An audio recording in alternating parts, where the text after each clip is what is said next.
आज रानो चिड़िया और टुन्नू चिड़ा बहुत खुश थे क्योंकि उनके घर बेटी का जन्म हुआ था। परंतु उनकी खुशी लंबे समय तक नहीं रह पाती। रानो चिड़िया की अचानक एक हादसे में मौत हो जाती है। टुन्नू चिड़ा फिर से दुखों से घिर जाता है। दोस्त टुन्नू, तेरे साथ बहुत बुरा हुआ, परंतु टुनटुनी बेटी अभी बहुत छोटी है, तू अकेले उसका ख्याल कैसे रख पाएगा? नहीं कबूतर, मैं अपनी बेटी का अच्छे से ख्याल रखूंगा। उसे कभी भी रानो की कमी नहीं होने दूंगा। सोच ले टुन्नू, पहले घर का काम फिर बाहर का, ये सब तू कैसे कर पाएगा? इसलिए कहता हूँ शादी कर ले, टुनटुनी बिटिया को भी माँ का प्यार मिल जाएगा। ऐसे कबूतर टुन्नू चिड़े को दूसरी शादी की सलाह देता है, परंतु टुन्नू चिड़ा अपनी बेटी के लिए सौतेली माँ लाना नहीं चाहता था, इसीलिए उसकी बातों को बिना सुने ही वहाँ से चला जाता है। बेटे, मैं तेरे लिए गाजर का हलवा लाया हूँ, जल्दी से खा ले वरना ठंडा हो जाएगा। पापा, मुझे नहीं खाना हलवा, आप मम्मी को साथ लेकर क्यों नहीं आए? टुनटुनी बेटी, आपकी मम्मी हमसे बहुत नाराज हैं, इसलिए वो घर नहीं आना चाहती। अगर आप ये हलवा खा लोगी तो शायद आपकी मम्मा घर वापस आ जाएं। टुन्नू चिड़े की ये बात सुनकर टुनटुनी चिड़िया भोजन खा लेती है। वो अपनी बेटी का इसी तरह से ख्याल रखता। ऐसे ही कुछ दिन बीत जाते हैं। एक दिन टुन्नू का मालिक टुन्नू से कहता है, टुन्नू चिड़े, आपको काम के सिलसिले में कुछ दिनों के लिए बाहर जाना होगा। नहीं नहीं मालिक जी, आप मेरी जगह पर किसी और को भेज दीजिए। टुन्नू चिड़े, आपको तो पता है मैं आपके सिवा किसी पर विश्वास नहीं करता, इसलिए मैंने आपको ही चुना है। टुन्नू चिड़ा अपने मालिक की बातें मान लेता है, लेकिन वो सोच में पड़ जाता है। मेरे जाने के बाद टुनटुनी बेटी का कौन ध्यान रखेगा? वह अकेली भी तो नहीं रह सकती है। मैं एक काम करता हूँ, कबूतर के पास चला जाता हूँ, शायद वो कुछ मेरी मदद कर दे।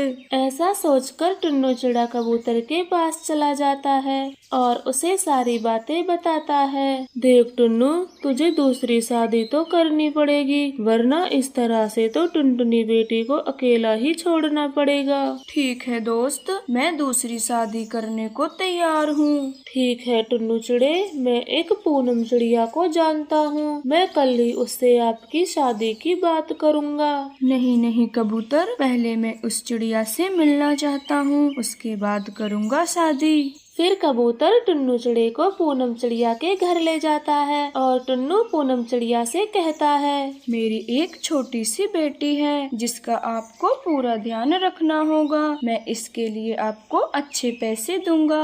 आप बिल्कुल चिंता ना करिए, मैं आपकी बेटी का अच्छे से ध्यान रखूंगी। ऐसे बातें करके टुन्नू चिड़ा पूनम चिड़िया को अपने घर ले आता है और टुनटुनी चिड़िया तो पूनम को देखकर बहुत खुश होती है। टुनटुनी बेटा, मैं कुछ दिनों के लिए बाहर जा रहा हूँ, आपको कुछ भी चाहिए तो पूनम आंटी से मांग लेना। पापा आप जाइए, मैं पूनम आंटी के साथ बहुत खुश हूँ। फिर टुन्नू चिड़ा अपना बैग लेकर वहाँ से चला जाता है। टुन्नू के घर से जाते ही पूनम चिड़िया का व्यवहार बदल जाता है। पूनम आंटी, मुझे बहुत प्यास लग रही है, आप मुझे पानी पिला दो। तेरे क्या पंख टूट गए हैं जो खुद जाकर नदी से पानी भी नहीं पी सकती?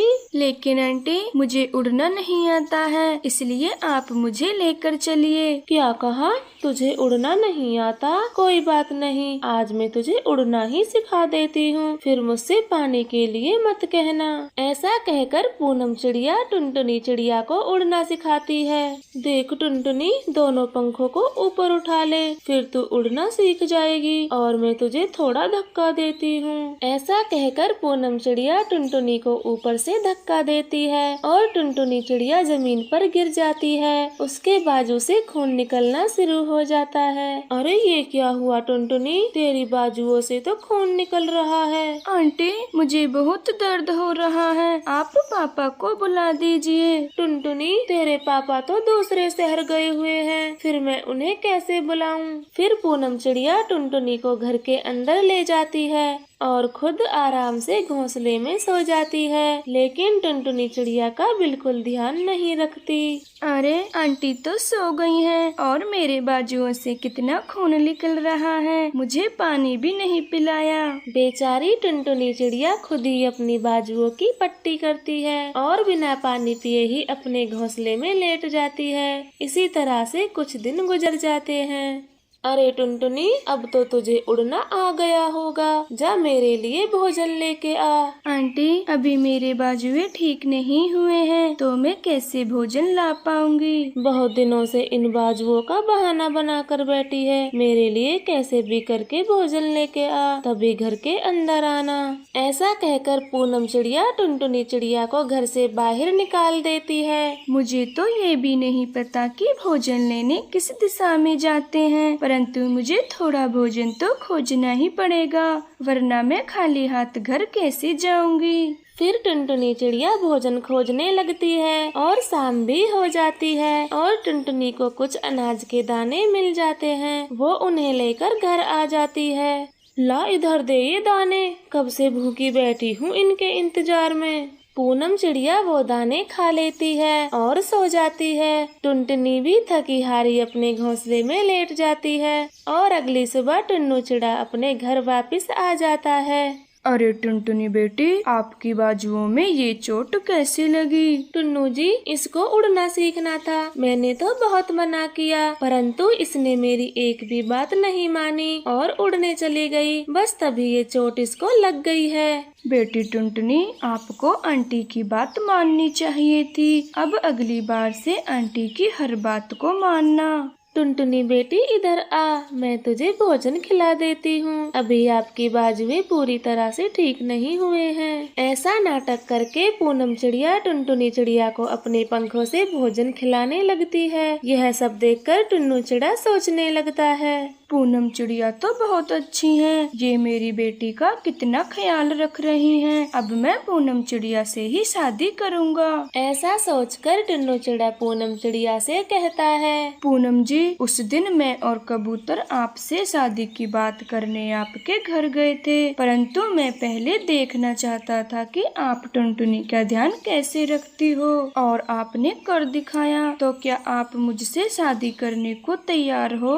हाँ टुन्नू जी, क्यों नहीं, मैं टुनटुनी का अपनी बेटी की तरह ख्याल रखूंगी। ठीक है पूनम जी, मैं अपने दोस्त कबूतर से मिलने जाता हूँ, उसे भी तो शादी की बात बतानी है। ऐसा कहकर टुन्नू चिड़ा वहाँ से चला जाता है और पूनम चिड़िया टुनटुनी चिड़िया से कहने लगती है, अगर तूने अपने पापा को मेरे बारे में कुछ भी बताया तो ध्यान रखना, मैं तेरे पापा को जहर दे के मार दूंगी, इसलिए अपना मुँह बंद ही रखना। टुनटुनी चिड़िया पूनम की ऐसी बातें सुनकर बहुत घबरा जाती है और कुछ भी बोल नहीं पाती। पूनम तो बहुत खुश हो रही थी। अरे वाह, ये टुन्नू चिड़ा तो कितना अमीर है, बस एक बार मेरी शादी इससे हो जाए, फिर मुझे किसी से भी डरने की जरूरत नहीं है। थोड़ी देर बाद टुन्नू चिड़ा भी घर आ जाता है और वह भोजन खाकर सो जाते हैं और फिर सुबह हो जाती है। पूनम जी, मैं काम पर जा रहा हूँ, जब टुनटुनी नींद से उठ जाए तो उसे भोजन खिला देना। अरे आप बेफिक्र होकर काम पर जाइए, मैं हूँ ना टुनटुनी बेटी के पास। फिर टुन्नू चिड़ा ऐसा कहकर काम पर चला जाता है और पूनम चिड़िया टुनटुनी को जगाते हुए कहती है, उठ जा महारानी, बहुत कर लिया आराम, अब थोड़ा बहुत घर का काम भी कर ले या सारा दिन सोती ही रहेगी। पूनम चिड़िया टुनटुनी चिड़िया से काम करवा रही थी और कुछ काम से घर लौटा टुन्नू चिड़ा पूनम चिड़िया का यह व्यवहार देख लेता है। अच्छा, तो मेरे जाने के बाद आप यह सब करती हो टुनटुनी के साथ? अब तक मेरे सामने अच्छी बनने का नाटक करती रही, अभी निकल जाओ मेरे घर से। नहीं नहीं टुन्नू जी, आपको कोई गलतफहमी हुई है, वरना मैं अपनी बेटी के साथ ऐसा व्यवहार क्यों करूँगी। परंतु टुन्नू चिड़ा पूनम चिड़िया की एक भी बात नहीं सुनता और उसे घर से बाहर निकाल देता है। कबूतर की बातों में आकर मैंने भूल कर दी, परंतु अब मैं कभी शादी नहीं करूँगा, अपनी बेटी का खुद ख्याल रखूंगा और एक अच्छा पिता बनकर रानो चिड़िया और टुन्नो चिड़ा अपनी बेटी गुड़िया की शादी की बातें कर रहे थे। टुन्नो जी, अब हमारी बेटी गुड़िया बड़ी हो गई है, हमें उसकी शादी के बारे में सोचना चाहिए। हाँ रानो जी, अगर कोई अच्छे घर का रिश्ता मिल जाए तो हम अपनी सारी जमा पूंजी बेटी की शादी में खर्च करेंगे और खुशी खुशी अपनी बेटी को विदा करेंगे।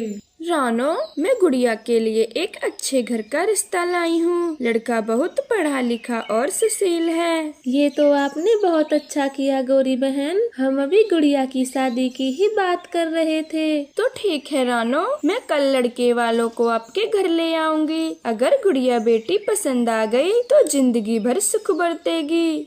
ठीक है गौरी, तो कल हम दोनों काम पर नहीं जाएंगे, आप उनको लेकर आ जाना हमारे घर। फिर गौरी कव्वी लड़के पक्षी वालों के घर जाती है और गुड़िया के रिश्ते की बात आगे बढ़ाती है। ठीक है गौरी बहन, हम कल आपके साथ चल देते हैं। अगर हमको गुड़िया बेटी पसंद आ गई तो शादी भी जल्दी ही करेंगे। हाँ हाँ बहन जी, बिल्कुल, आप बस कल तैयार रहना। अब मैं चलती हूँ। फिर गौरी कव्वी अपने घर चली जाती है और इधर रानो चिड़िया भी बहुत खुश थी। टुन्नू जी, हमारी बेटी की किस्मत कितनी अच्छी है जो उसके लिए इतने बड़े घर से रिश्ता आया। हाँ रानो, गरीबी तो हमारी बच्ची ने इसी घर में बहुत देख ली। अब भगवान करे उसका आगे का जीवन सुख में बीते। और अगली सुबह गौरी कव्वी लड़के वालों को उनके घर लेकर आ जाती है। गौरी बहन, हमें तो गुड़िया पसंद आई। अगर इनको भी हमारा बेटा गुल्लू पसंद आया है तो शादी की तारीख पक्की करते हैं। हाँ हाँ बहन जी, हम सभी को गुल्लू बहुत पसंद आया है। आप बस शादी की बात पक्की कीजिए। फिर वह सब शादी की बात पक्की कर वहाँ से चले जाते हैं। टुन्नू जी, आपने शादी की तारीख इतनी जल्दी क्यों रखी? ये तो बहुत जल्द ही आने वाली है। इतने दिनों में रुपए पैसों का इंतजाम कहाँ से होगा? अरे रानो, इतना अच्छा रिश्ता बार बार नहीं मिलता। पैसों का इंतजाम तो मैं कहीं न कहीं से कर ही लूँगा। यह कहकर टुन्नू चिड़ा जहाँ काम करता था वहाँ पर चला जाता है और गुड़िया की शादी की बात बताता है। मालिक जी, कुछ रुपए पैसों का सहारा दे दो, गुड़िया बेटी की शादी है। टुन्नू, मैं तुझे एक भी पैसा नहीं दे सकता क्योंकि इस बार व्यापार में बहुत घाटा आया है। यह सुनकर टुन्नू चिड़ा वहाँ से चला जाता है और मन ही मन सोचने लगता है, शायद मुझे इतनी जल्दी पैसे कहीं से नहीं मिलेंगे, मुझे कुछ और इंतजाम करना पड़ेगा। यह सोचकर टुन्नू चिड़ा एक साहूकार के पास चला जाता है और उसके पास अपना घर गिरवी रख पैसे ले लेता है। टुन्नू, मैं तुझे सिर्फ 6 महीनों के लिए पैसे दे रहा हूँ। अगर मेरे पैसे टाइम पर वापस नहीं किए तो घर पर मेरा कब्जा होगा। ठीक है सेठ जी, मैं समय से पहले आपके पैसे चुका दूंगा। फिर टुन्नू चिड़ा पैसे लेकर अपने घर चला जाता है और रानो चिड़िया को पैसे दे देता है। टुन्नू जी, इतने सारे पैसे आपको किसने दे दिए?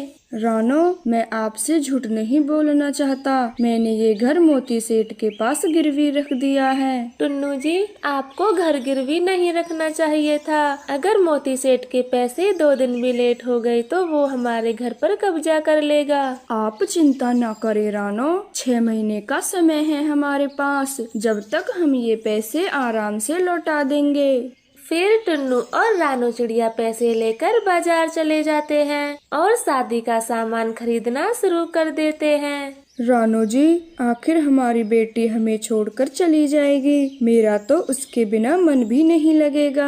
टुन्नू जी, मुझे तो सिर्फ एक बात की खुशी है, वो हमारे गरीब घर से निकलकर एक अच्छे घर में जा रही है। मेरी तो सारी चिंताएं ही दूर हो गयीं। वह परिवार ऐसे ही शादी की तैयारियों में लगा हुआ था और तभी गौरी कव्वी उनके घर आती है। रानो, मुझे तुझसे एक जरूरी बात करनी है। हाँ गौरी बहन, कहिए, आपको क्या बात करनी है? वो क्या है कि लड़के की माँ आज मेरे घर आई थी और बोल रही थी कि हमें दहेज में एक मोटर बाइक चाहिए। लेकिन गौरी बहन, पहले तो उन्होंने ऐसा कुछ ना कहा था। मैंने तो उनसे बहुत कहा कि वो वो इतने गरीब हैं तो मोटर बाइक कहाँ से लाएंगे। लेकिन उन्होंने मेरी एक ना सुनी और कहा है कि अगर मोटर बाइक का इंतजाम हो जाए तो बता देना, हम बारात लेके आ जाएंगे। टुन्नू जी, अब हम क्या करेंगे? हमारे पास तो इतने रुपये हैं ही नहीं। मैं तो कहती हूँ आप ये रिश्ता तोड़ दो। पहले तो उन लोगों ने ऐसा कुछ नहीं मांगा था, वरना मैं ये रिश्ता लेकर आपके पास कभी नहीं आती। नहीं गौरी, अब हम ये रिश्ता नहीं तोड़ेंगे।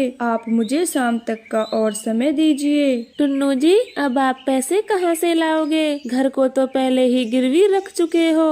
रानो, मैं अपनी बेटी की खुशी के लिए सब कुछ करूँगा। अब मैं चलता हूँ। ऐसा कहकर टुन्नू चिड़ा उसी मोती सेठ के पास चला जाता है। सेठ जी, कृपया करके मुझे 2 लाख रुपए दे दीजिए, वरना मेरी बेटी की शादी होते होते रुक जाएगी। ठीक है टुन्नू, पैसे तो तुझे मैं दे दूंगा, पर तुझे भी मेरी एक मदद करनी होगी। बताएं सेठ जी, मैं आपकी क्या मदद कर सकता हूँ? मैं सब कुछ करने को तैयार हूँ। टुन्नू, कल ही हमारे बेटे की रिपोर्ट में पता चला है कि उसकी एक किडनी खराब है। अगर तुम अपनी किडनी दे दो तो मैं तुझे 2 लाख रुपए दे दूंगा। यह सुनकर टुन्नू चिड़ा सोच में पड़ जाता है और फिर तुरंत ही बोल पड़ता है। ठीक है सेठ जी, मैं शादी होने के बाद आपके बेटे को किडनी दे दूंगा। अभी आप मुझे पैसे दे दीजिए। मैं तुझे पागल दिखता हूँ जो तुझे पहले पैसे दे दूँ? पहले किडनी दे, फिर पैसे ले लेना। टुन्नू चिड़ा अपने मालिक की बात मान लेता है और किडनी बेच देता है। ये लो टुन्नू, तुम्हारे पूरे 2 लाख रुपए। धन्यवाद सेठ जी, अब मैं चलता हूँ। नहीं नहीं टुन्नू, आपको एक रात आराम की जरूरत है। आप कल सुबह चले जाना, वरना तुम्हारे ऑपरेशन से खून बहने लगेगा। फिर टुन्नू जैसे तैसे एक रात वहाँ गुजारता है और सुबह होते ही वहाँ से निकल जाता है। रानो चिड़िया उसे देखकर घबरा जाती है। टुन्नू जी, आपको यह चोट कैसे लगी और आप सारी रात कहाँ थे? रानो, उड़ते समय मेरी टक्कर एक नुकीले पेड़ की टहनी से हो गई। बस जब ये चोट मुझको लग गई। आप ज्यादा परेशान ना हो, मैं रुपए का इंतजाम कर लाया हूँ। फिर गुड़िया की शादी बड़ी ही धूमधाम से गुल्लू चिड़े के साथ हो जाती है। अरे ओ गुड़िया, तुझे जरा भी शर्म नहीं आई जो मुझे ये सूखी रोटियां थमा दी? माँ जी, घर में घी खत्म हो गया है। तो कभी अपने मम्मी पापा के घर से भी 2-4 किलो घी नहीं ला सकते, जो इस घर का खा खा कर मोटी हो गई है। माँ जी, आपको तो पता ही है मेरे मम्मी पापा कितने गरीब हैं। तो फिर शादी ही क्यों की थी? इस गौरी कवि ने हमें किन गरीबों के बीच फंसा दिया। एक मोटर बाइक भी कहने से दी है। गुड़िया की सास गुड़िया को हमेशा ऐसे ही ताने सुनाती रहती। एक दिन भी गुड़िया को चैन से नहीं रहने दिया। माँ, मेरी नौकरी लगने वाली है, परंतु उन्होंने पहले 50,000 रुपए मांगे हैं, तो आप जल्दी से अलमारी से मुझे पैसे दे दो। बेटे, हम अपने पैसे खर्च क्यों करें? आखिर ये बहू किस दिन काम आएगी? नहीं माँ जी, मुझसे पैसे लाने का ना कहें। मेरे मम्मी पापा के पास अब कुछ नहीं बचा। तो तेरी भी इस घर में कोई जगह नहीं है। अभी के अभी मेरे घर से बाहर निकल जाओ। नहीं माँ जी, मुझे घर से बाहर ना निकालिए। ये शादी मेरे पापा ने बड़ी ही उम्मीदों के साथ की थी, लेकिन गुड़िया की सास उसकी कोई भी बात नहीं सुनती और उसे घर से बाहर निकाल देती है। और इधर टुन्नू चिड़ा भी बीमार रहने लगा था। तभी उसकी बेटी वहाँ पर आ जाती है और उन्हें अपने ससुराल की सारी बातें बताती है। क्या कहा गुड़िया बेटा?